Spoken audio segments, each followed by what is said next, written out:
Hello and welcome to The Long View with me, John Jordan. So, in The Long View, we play free-to-play mobile games for as long as we can. That's kind of why it's called The Long View. It's one of the interesting things that we've seen with mobile games, free-to-play mobile games, is these games have been live for multiple years. In this particular game, Star Wars Galaxy of Heroes from EA and Capital Games has actually been live for almost 4 years now. And I've been playing it, I wouldn't say every day for 4 years, but for quite a long period of time I've been playing it at least a couple of times a week. But now this is the last video of Star Wars Galaxy of Heroes. So I've finally kind of come to an end. I haven't really been playing it very much in recent weeks. And I kind of thought at this point it's kind of good to just have a kind of a overview, a kind of a retrospective of kind of the game and what was it about and why I started playing and why I stopped playing. So I should point out I'm not a Star Wars fan at all particularly. So the Star Wars thing wasn't a particularly strong point for me. Obviously I know the Star Wars stuff, but so I kind of had some idea what was going on there, but I'm not a big fanboy, so I didn't start playing it for that reason.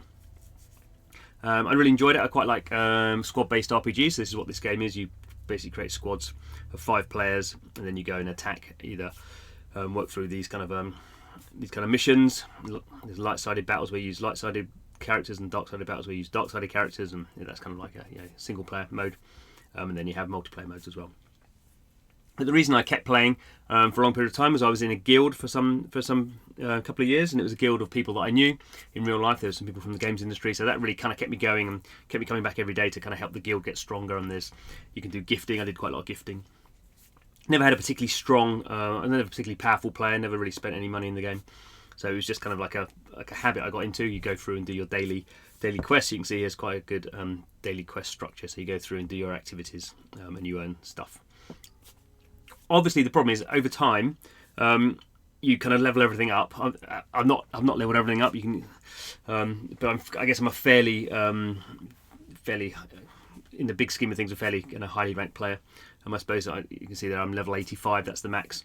If you go into my characters, by no means all unlocked, but you can see my top level characters are all level 85, and something like Leia, who's my most powerful character, has a lot of gear. So she's gear level 12, and she's got kind of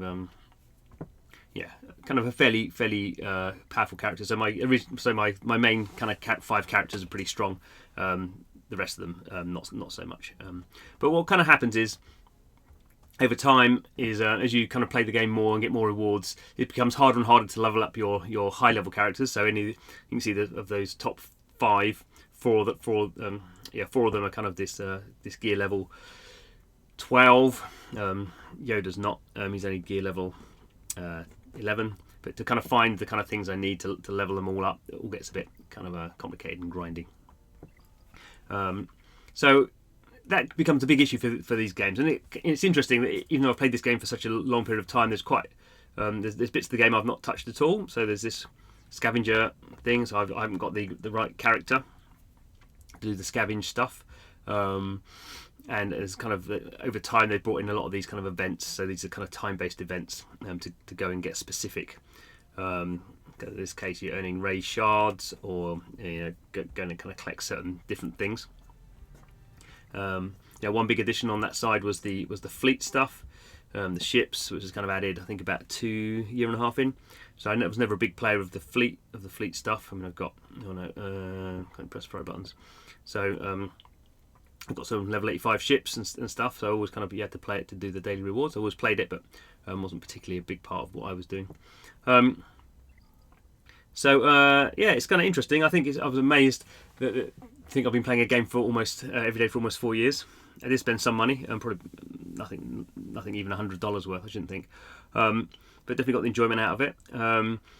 I didn't get kicked out of the guild. I wasn't playing very much in the guild. Kind of said, well, we got other people who want to go in the guild, obviously, because it's a limited number of people. So I kind of stepped away from the guild, and then as soon as I stopped playing, as soon as I wasn't in the guild, then it becomes very little reason to play. And didn't really want to find another guild. The other interesting thing, just worth pointing out, is one of the reasons I've not been playing so much is I've been playing this other game.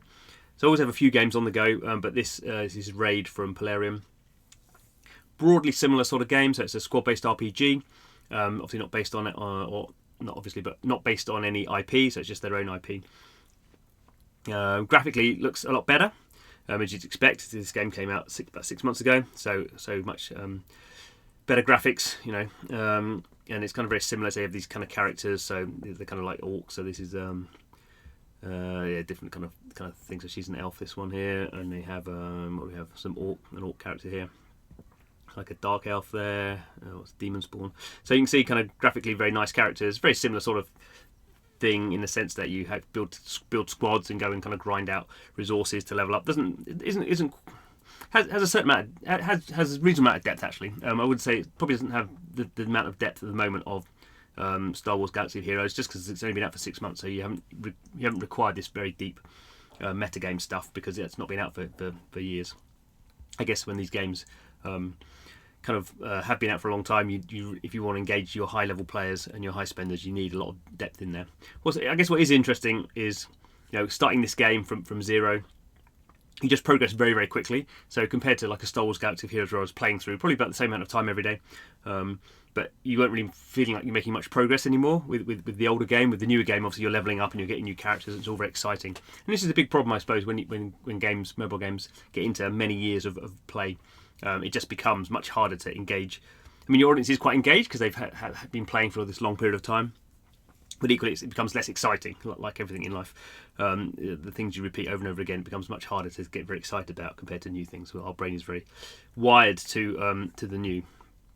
So anyway, I've really enjoyed playing Star Wars Galaxy of Heroes. I think EA and Capital Games have done a really good job on this one. I'm sure they have lots of experience from this game they can take and put it into other games. We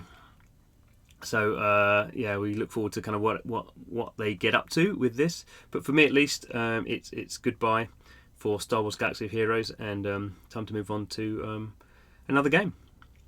So thanks for watching. Don't forget to put any comments that you have. Put them in the comments box. Be interested to see what your view, how long you've been playing games for, and what you think. Everyone churns in the end. That's the rule in the mobile game space. So this is my time to churn from Star Wars Galaxy of Heroes.